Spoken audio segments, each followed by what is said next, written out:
They escorted me out of their $80 million glass tower using two guards smelling of cheap cologne. They thought tossing me to the curb and locking my server access severed the lifeblood to my life's work. What they didn't know was that I hadn't left them a tech empire. I left them a ticking time bomb.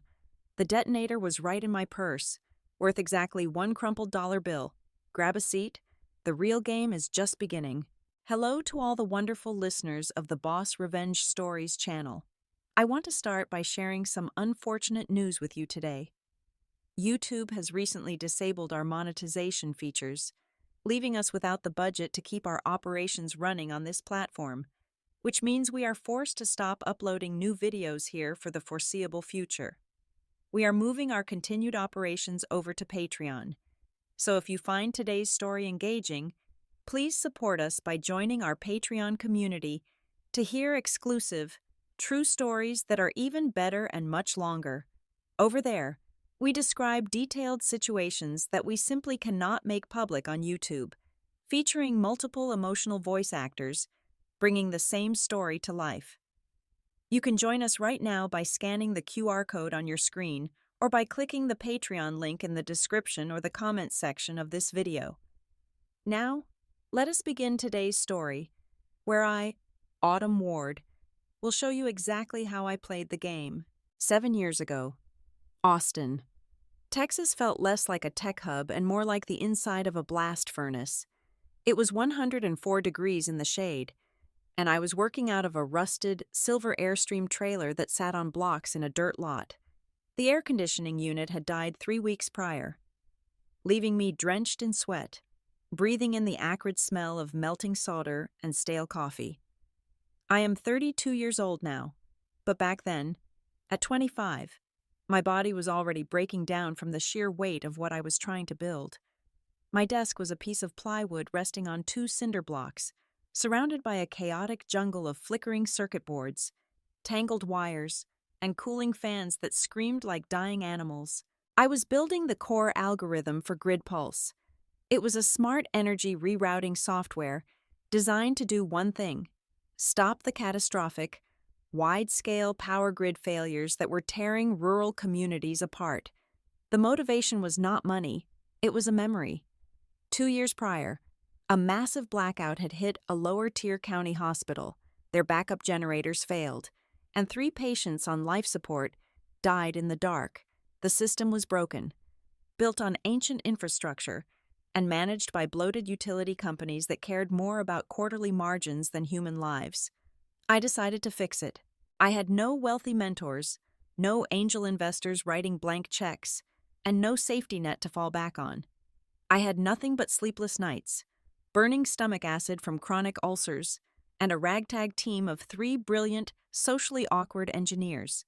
They were the guys the major tech giants had tossed aside because they did not wear the right clothes or speak the corporate language. We worked 20-hour shifts, surviving on cheap instant noodles and sheer, unadulterated spite. We coded until our fingers went numb and our eyes blurred, driven by a shared obsession to create something that actually mattered.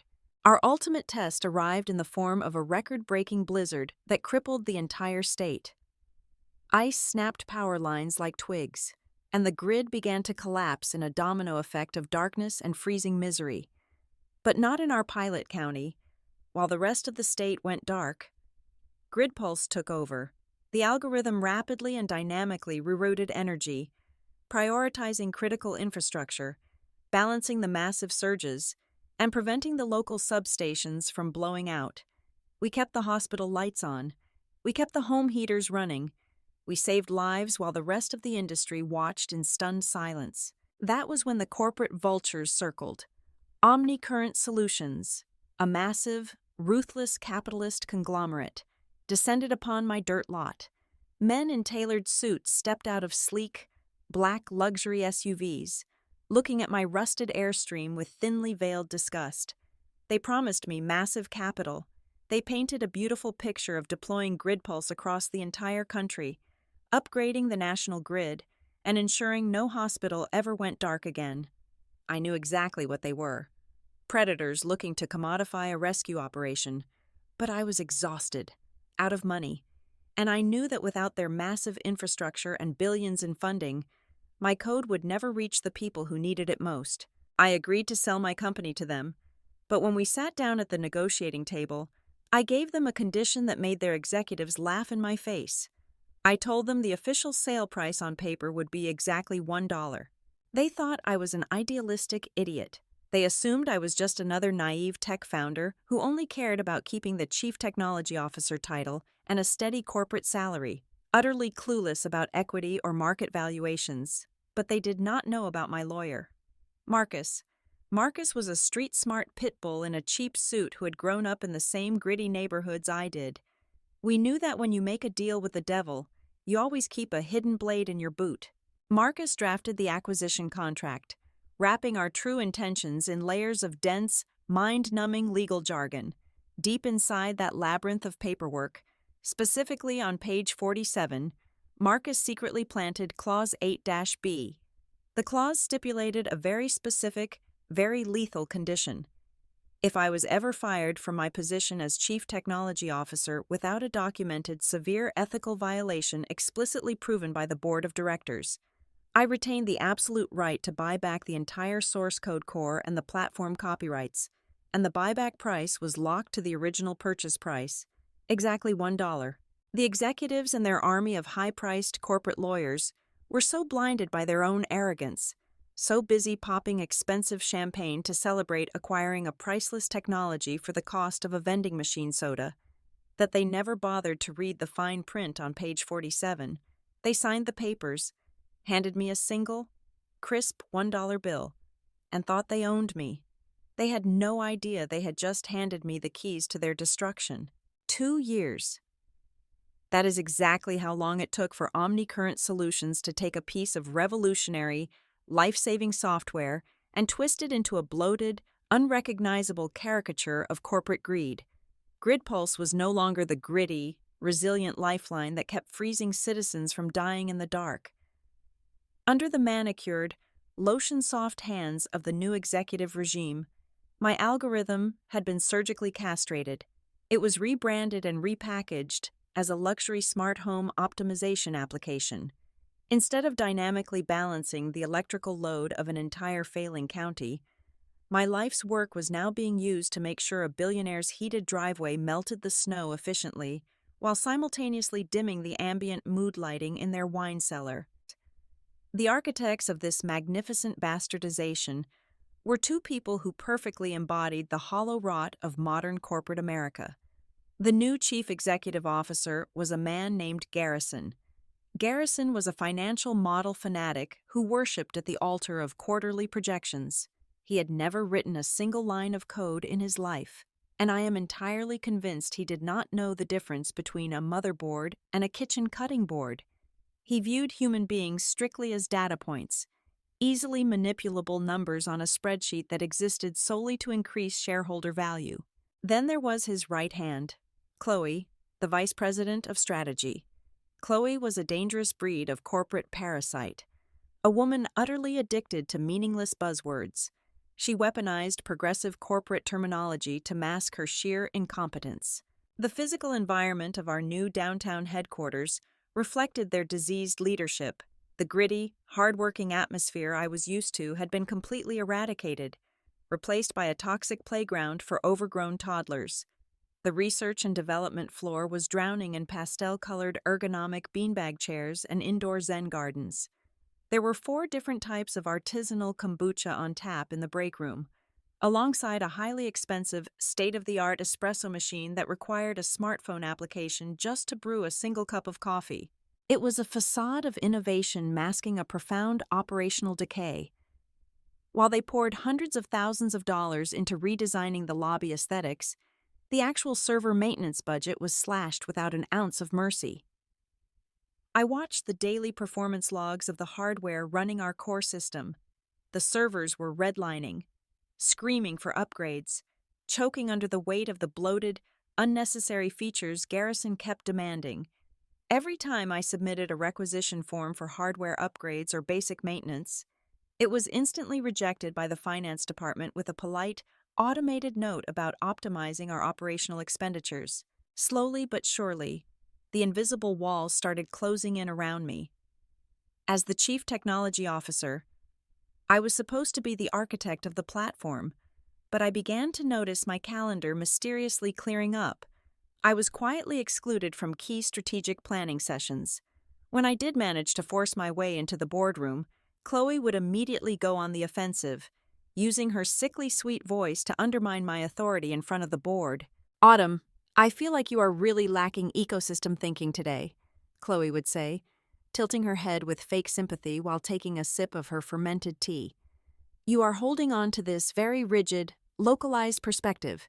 We need to synergize our bandwidth globally. Honestly, I think you are still carrying a lot of heavy founder trauma. You need to let go of the past so we can disrupt the market." I wanted to scream.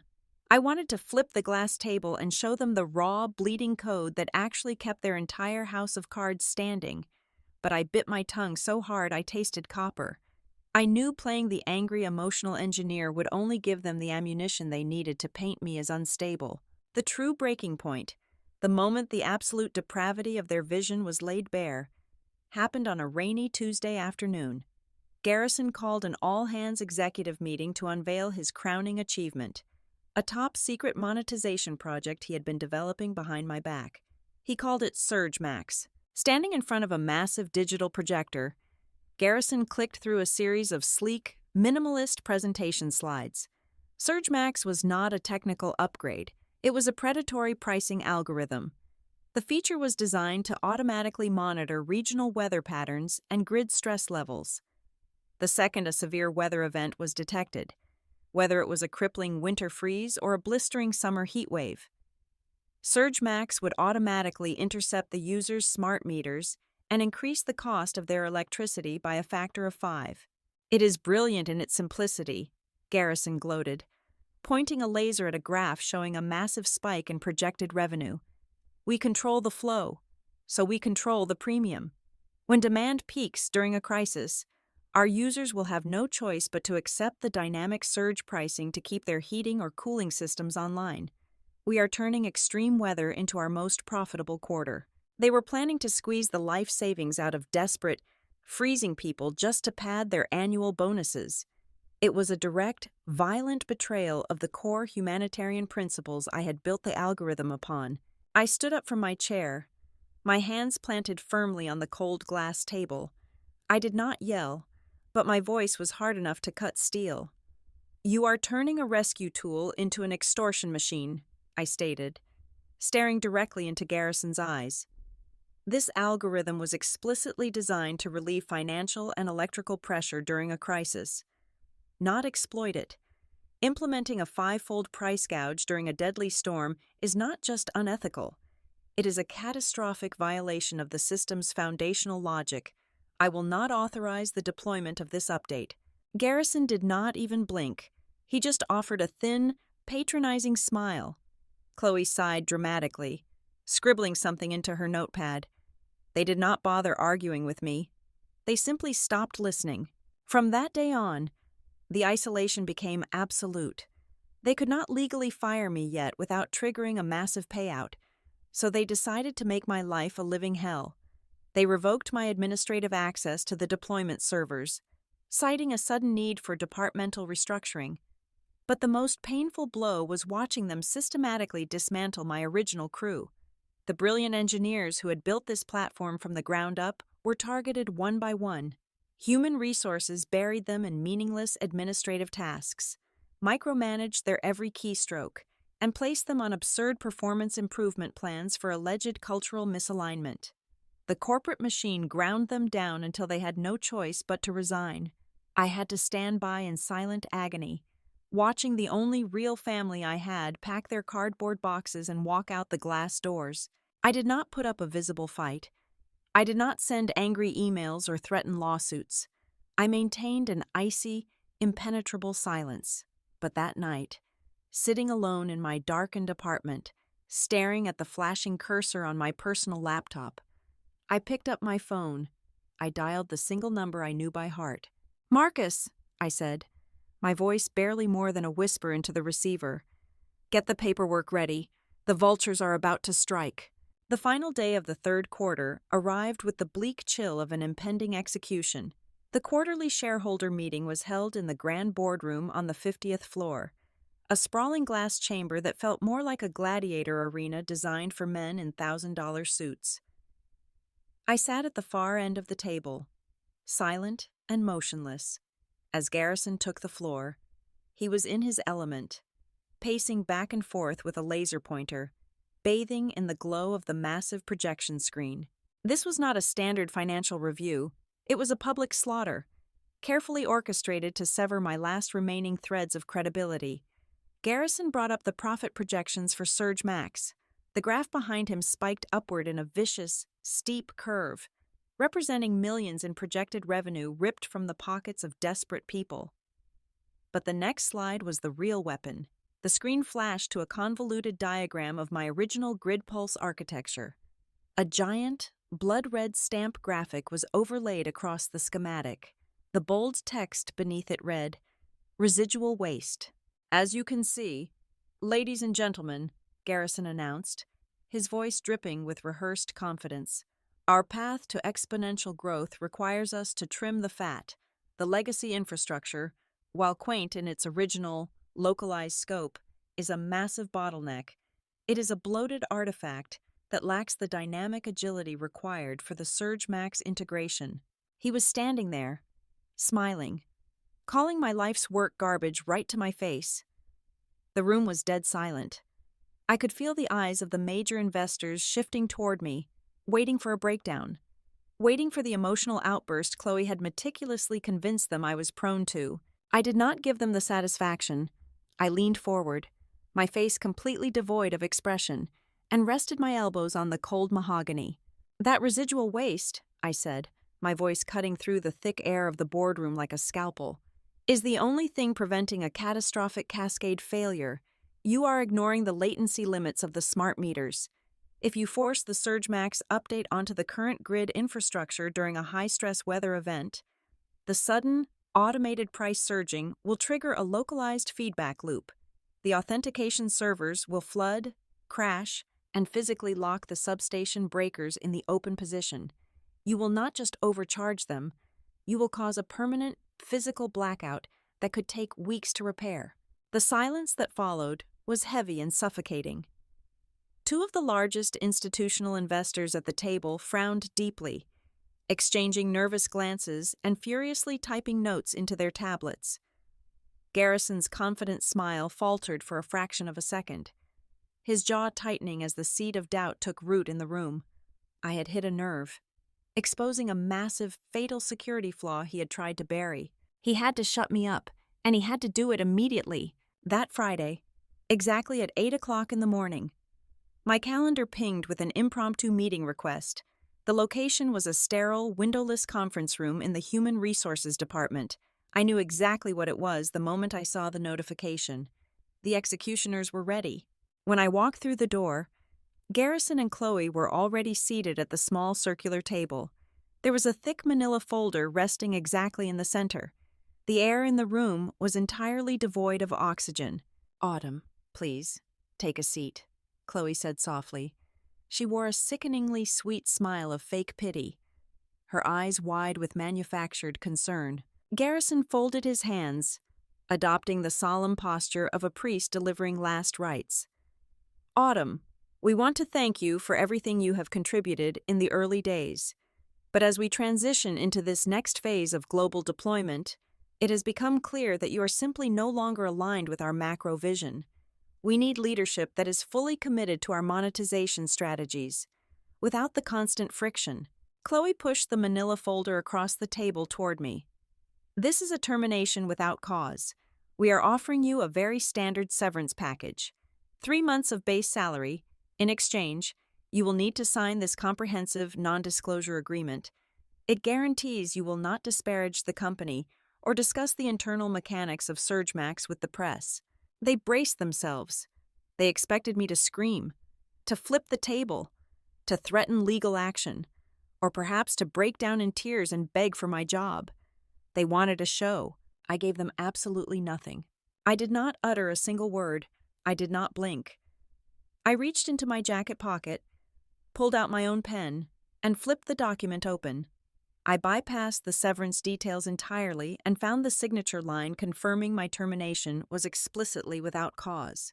I pressed the pen to the paper and signed my name with a smooth, unbroken stroke. I closed the folder and pushed it back across the table. Then, I reached up, unclipped my corporate identification badge from my collar, and dropped it onto the wood. It landed with a hollow, plastic clatter. I turned around and walked out of the room, leaving them sitting in stunned, bewildered silence. I walked down the long, carpeted hallway with a steady, measured pace. I did not look back.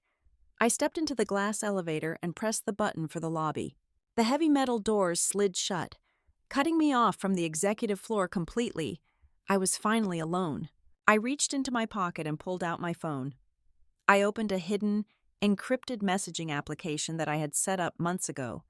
There was a single email sitting in the drafts folder, containing a string of complex, alphanumeric hash keys. I pressed send. Deep within the bowels of the Omnicurrent server farm, hidden beneath layers of legacy code that Garrison had so proudly labeled as waste, a phantom protocol woke up. It was a completely undetectable subroutine, silently embedding itself into the master access registry of the Grid Pulse core. It did not destroy anything. It did not steal anything. It simply started a countdown clock, exactly 72 hours. The fuse was lit. I left the parking garage of the Omnicurrent building and drove straight across town. I did not go home. I pulled into the lot of a heavy, stone-faced bank in the financial district. My heels clicked against the marble floors as I bypassed the tellers and requested access to the subterranean vault. The attendant guided me to my safety deposit box. I turned my key, pulled out the long metal drawer, and carried it to a private viewing room. Inside lay the original, ink-signed acquisition contract from 2 years ago. Resting perfectly on top of it, sealed inside a pristine, clear plastic sleeve, was a single, crisp $1 bill. I picked it up, feeling the slight weight of the plastic between my fingers. The board of directors had viewed this bill as a symbol of my naivety. Now, it was the exact price of their absolute destruction. The weekend passed with the agonizing, silent tension of a drawn bowstring. Monday morning arrived, the invisible 72-hour countdown clock ticking away inside the company servers was down to its final minutes. Up on the executive floor, the atmosphere was electric with misplaced triumph. Garrison was preparing for a live, remote broadcast with a major national financial news network. He was sitting in a leather chair while a makeup artist powdered his forehead, getting ready to announce the official launch of the highly anticipated Surge Max update to millions of viewers and shareholders. At exactly 8:45 in the morning, the heavy glass doors of the lobby swung open. Marcus walked in. He was not wearing his usual cheap blazer. He wore a sharp charcoal suit, and he was not alone. Flanking him was a uniformed county process server, carrying a thick, legal portfolio. They bypassed the frantic receptionists and rode the elevator straight up to the executive boardroom, where the legal team and several board members were gathering to watch Garrison's televised victory lap. Marcus did not knock. He pushed the doors open and walked directly to the head of the mahogany table. With a loud, heavy thud, he dropped a certified legal envelope onto the polished wood. The lead corporate counsel stood up, his face red with indignation, demanding to know what was happening. Marcus simply smiled, a cold, predatory baring of teeth, and announced the contents of the letter to the entire room.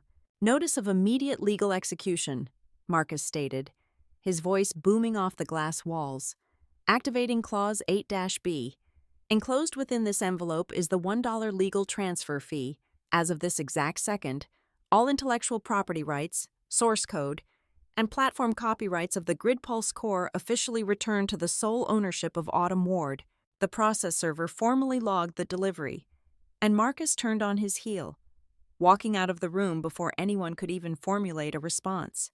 When the letter was brought to Garrison in the adjoining studio room, he barely glanced at it. He let out a loud, dismissive bark of laughter and literally tossed the heavy envelope into the nearest wastebasket. He looked at his legal team, adjusting his silk tie, and called it the pathetic, desperate flailing of a fired loser who could not handle defeat. The corporate lawyers, blinded by their own arrogant superiority, assumed it was a baseless scare tactic. They completely failed to issue an emergency freeze on the server deployment. They did not verify the contract. They did not check the system logs. They simply agreed with their chief executive officer. 10 minutes later, Garrison was live on national television. With a blinding, arrogant smile, he looked directly into the camera and proudly announced that the revolutionary new update was being deployed across the entire network at that very moment. Off camera, Chloe gave the signal to the engineering floor. They pressed the button. They pushed the Surge Max update into the live environment to assert their ultimate dominance. That was the fatal move, the final trigger. The moment the new code attempted to interface with the original architecture, my Phantom protocol snapped shut like a steel bear trap. The entire core source code automatically encrypted itself with a military-grade cipher. Down on the engineering floor, a wave of sheer terror swept through the room, one by one, cascading like a row of falling dominoes. The monitors of hundreds of omnicurrent engineers suddenly went pitch black. The typing stopped. The room fell into a dead, horrifying silence. A second later, every single screen in the building flashed back to life, displaying nothing but a solid white background with a single line of stark, black text. The message read, "Access denied. Property under exclusive ownership of Ward. Please contact the owner for licensing." The game was over. I had just taken back the board. Mother Nature possesses a beautifully twisted sense of timing. The catastrophic winter storm that the regional meteorologist had confidently promised was still 3 days away, decided to slam into the Texas Panhandle that very evening. The temperature plummeted to single digits in a matter of hours. A thick, suffocating layer of ice coated the high-voltage transmission lines, and the statewide electrical grid began to scream under the sudden, massive demand for emergency residential heating. Historically, this was the exact moment my algorithm would wake up, stretch its digital muscles, and seamlessly juggle the immense load. But this time, there was no intelligent routing logic to save them. Omnicurrent's entire system was completely paralyzed. Without the core software acting as the brain, their bloated, heavily marketed platform was nothing more than a useless, incredibly expensive digital paperweight. Substations started tripping offline. Entire neighborhoods plunged into freezing, terrifying darkness. Inside the $80 million glass tower, pure, unadulterated chaos had taken hold. The atmosphere shifted from corporate arrogance to absolute, primal panic. I was not there to see it, but my former engineers told me it was a spectacular display of self-destruction. Garrison was practically foaming at the mouth. He stood in the center of the engineering floor, his designer tie ripped off, screaming at his cybersecurity chiefs to crack the encryption lock. He demanded they hack into their own servers. He threatened to fire every single person in the room if they did not regain control. But it was mathematically impossible. The cipher I had deployed was flawless. It would take their most advanced mainframe computers over 200 years of continuous processing to brute force a single string of that code. They were entirely locked out of their own house. Up in the executive suites, the highly paid legal team was finally doing the job they should have done 2 years prior. The lead corporate counsel, a man whose face had turned the color of wet cement, walked into the glass boardroom carrying the original acquisition contract. His hands were visibly shaking as he laid it on the table. He had to look Garrison in the eye and deliver the fatal, humiliating blow. He explained that under strict federal intellectual property law, the buyback clause was utterly ironclad. Because the board of directors had officially fired me without cause, they had legally and irreversibly triggered the hidden stipulation. By forcing me out of the building to protect their predatory pricing scheme, they had voluntarily handed the entire brain of the company back to me, all for the price of one single dollar bill. They had essentially signed their own death warrant. Wall Street smells blood in the water faster than a starving shark. When the news inevitably leaked that Omnicurrent had somehow lost administrative control of its core proprietary technology, Precisely as a statewide blackout began, the market reaction was instantaneous and violently merciless. Institutional investors panicked and triggered a massive, uncontrollable sell-off. The ticker symbols flashed a blinding red across every major financial news network. It was a massacre. In exactly 48 hours, 40% of Omnicurrent's total market valuation simply evaporated into thin air. Billions of dollars in shareholder wealth were wiped out in a matter of 2 days. The company was bleeding out on the trading floor, and there was absolutely nothing they could do to stop it. By Wednesday night, the suffocating arrogance had been completely beaten out of Garrison. My encrypted burner phone buzzed on the kitchen counter of my apartment. I looked at the caller identification. I let it ring 4 times, savoring the moment, before I finally pressed the green button. Simultaneously, I tapped the screen recording application. "Autumn, please." Garrison's voice was completely unrecognizable. The slick, polished, untouchable executive was entirely gone. He sounded like a desperate, hyperventilating mess. I could hear the frantic shouting of board members in the background. "You have to unlock the system," he begged, his voice cracking with sheer desperation. "Just give us a temporary patch, just enough to get the grid back online. We can fix this whole misunderstanding. I will authorize a direct wire transfer right now. $10 million, cash, unconditional. Just give us the keys back before the state regulators step in and shut us down completely." I sat in the dark, watching the red recording icon pulse rhythmically on my screen. I did not feel an ounce of pity. My voice was absolute ice. "You do not care about the lives of the people currently freezing in their homes," I said slowly, making sure the microphone caught every single sharp syllable. "You only care about saving your own chair. Garrison, you wanted to bleed those people dry with your surge pricing algorithm, and now you want to buy your way out of the consequences. This source code is not for sale to your kind of people. Never again." I hung up the phone, but I did not just keep that recording for my own personal satisfaction.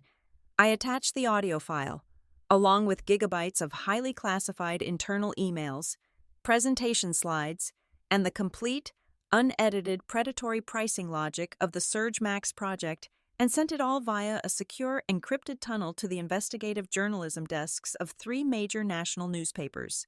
The morning editions were a corporate bloodbath.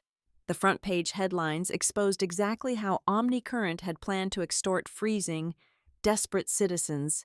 The public backlash was an absolute firestorm of outrage. State senators began calling for criminal investigations. Desperate to stop the bleeding and appease the furious shareholders, the board of directors needed an immediate human sacrifice. By midnight, Chloe was brutally terminated. She was thrown out into the cold, completely stripped of her equity, acting as the official scapegoat for the entire catastrophic disaster. All her progressive corporate buzzwords and ecosystem thinking could not save her from being fed to the wolves. The absolute climax of this entire ordeal played out in a sprawling wood-paneled amphitheater at the state capitol building. The State Energy Commission had called an emergency public hearing to address the disastrous grid failure. The room was packed shoulder to shoulder with furious state senators, aggressive investigative journalists, and nervous corporate executives. When Garrison took his seat at the microphone, he looked like a ghost of the man he used to be. His perfectly tailored suit hung loosely on his frame. His skin was pale, and his eyes were frantic, darting around the room like a cornered animal. He had spent the last 3 days trying to spin a narrative that would save his skin, and now he was making his final, desperate play. He leaned into the microphone and attempted to place the entire blame squarely on my shoulders. "This was a coordinated act of technological extortion," Garrison proclaimed, his voice trembling with manufactured outrage. "Autumn Ward held this state hostage. She maliciously disabled a critical infrastructure network to settle a personal vendetta, directly threatening the security of millions of citizens and endangering thousands of hospitals. She must be held criminally responsible." The murmurs in the room grew loud. Then, the chairman called my name. I did not wear a designer blazer. I did not wear Italian leather shoes. I walked up to the witness stand wearing the exact same frayed, faded denim jacket I used to wear during those freezing nights in the rusted Airstream trailer. I stood tall, feeling the weight of every eye in that amphitheater pressing down on me. I felt no fear. I only felt the immense, heavy pride of a laborer who knew the exact value of her own hands. Garrison pointed a shaking finger at me from his table. Because of her arrogance, people are freezing right now. The hospitals are running on backup generators. She is destroying the grid. I calmly reached into my bag, pulled out a small digital tablet, and connected it to the main projection system of the hearing room. I would like to direct the attention of the commission to the main screen, I said, my voice echoing clearly through the massive speakers. The giant display behind the legislative bench illuminated. It did not show a spreadsheet or a financial projection. It showed a highly detailed, real-time topographical map of the entire Texas electrical grid. Every single transmission line, every substation, and every county hospital was glowing with a brilliant, steady, unbroken blue light. The system was not failing. It was running with absolute, flawless stability. The room erupted into confused whispers. Garrison stared at the screen, his jaw hanging open in sheer disbelief. During the last 72 hours, I explained, looking directly at the state senators. While Omnicurrent Solutions was panicking over their plummeting stock prices, my team and I were working as the legally recognized sole proprietor of the GridPulse source code. I formed a new corporate entity named CoreVolt. Immediately upon taking back my intellectual property, I bypassed the private sector entirely. I turned to look Garrison dead in the eyes. I executed a binding, irrevocable contract directly with the State Department of Energy. I transferred the unlimited, free usage rights of the routing algorithm directly to the state municipalities. We silently migrated the operational controls away from Omnicurrent servers and handed the keys directly to the public utility operators. The grid never actually crashed. We just cut you out of the supply chain entirely. Garrison's face drained of all remaining color. He grasped the edges of his table, his knuckles turning white. I did not destroy the power grid, I stated, leaning close to the microphone so my words would be permanently etched into the public record. I only destroyed your empire. For 10 agonizing seconds, the amphitheater was completely silent. Then, one of the state utility officials began to clap. A journalist joined in. Within seconds, the entire room erupted into a deafening roar of applause and flashing camera lights. Garrison collapsed forward, burying his face in his hands, finally realizing the horrifying truth.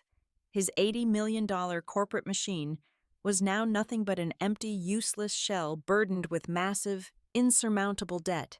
He was finished. An hour later, I pushed open the heavy brass doors of City Hall and stepped out into the crisp, clear air of Austin. The storm had passed, and the bright morning sun was warming the pavement. Marcus was waiting for me at the bottom of the stone steps. He did not say a word. He simply reached into his breast pocket and handed me a small, polished wooden picture frame. Inside the glass, perfectly preserved, was that single, crumpled $1 bill. I smiled, a sharp, cold expression of pure victory. I took the frame, tucked it under my arm, and climbed up into the driver's seat of my battered pickup truck. I turned the ignition, feeling the heavy rumble of the engine, and drove away from the towering glass skyscrapers. I was heading to my new office.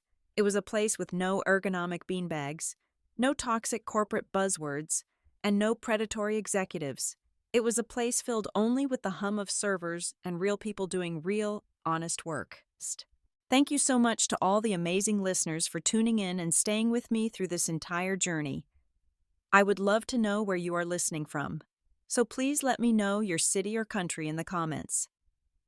If you found today's story empowering and you want to hear more, please remember that we unfortunately do not have the budget to upload new videos here on YouTube anymore. We are moving all our operations to Patreon. Please help us keep these stories alive by joining our Patreon community. Over there, you will get access to the absolute best, exclusive true revenge stories that we simply cannot make public on this platform. You can easily join by scanning the QR code currently on your screen, or by clicking the Patreon link provided in the description and the pinned comment below. Thank you again, and keep standing your ground.